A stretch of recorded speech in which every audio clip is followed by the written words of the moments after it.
Eu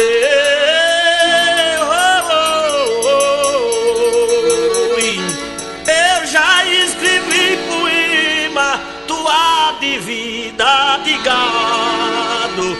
Falei de mulher bonita e vaqueiro relaxado, mas nunca escrevi a vida do velhinho aposentado.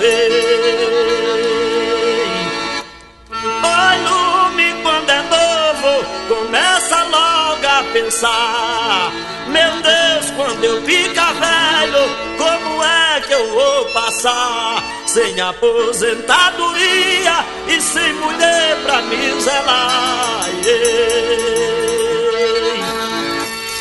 Que quando o homem tá velho, tudo que é ruim lhe aparece. As orelhas ficam mole, a barriga dele cresce. O resultado do velho é o INPS.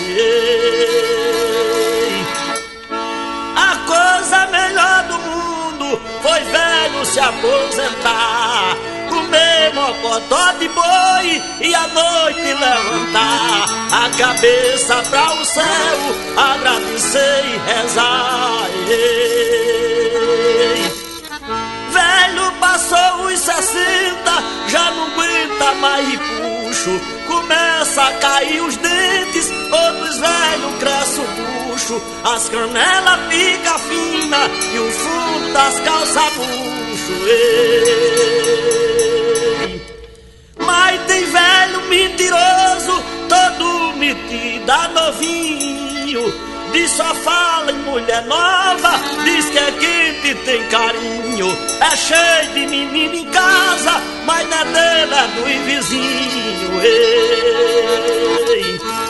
Depois que passa 70, a vista dele embaraça, carrega a nega pra cama, aperta, beija e abraça, mas véi só faz duas coisas, é bufar e achar graça.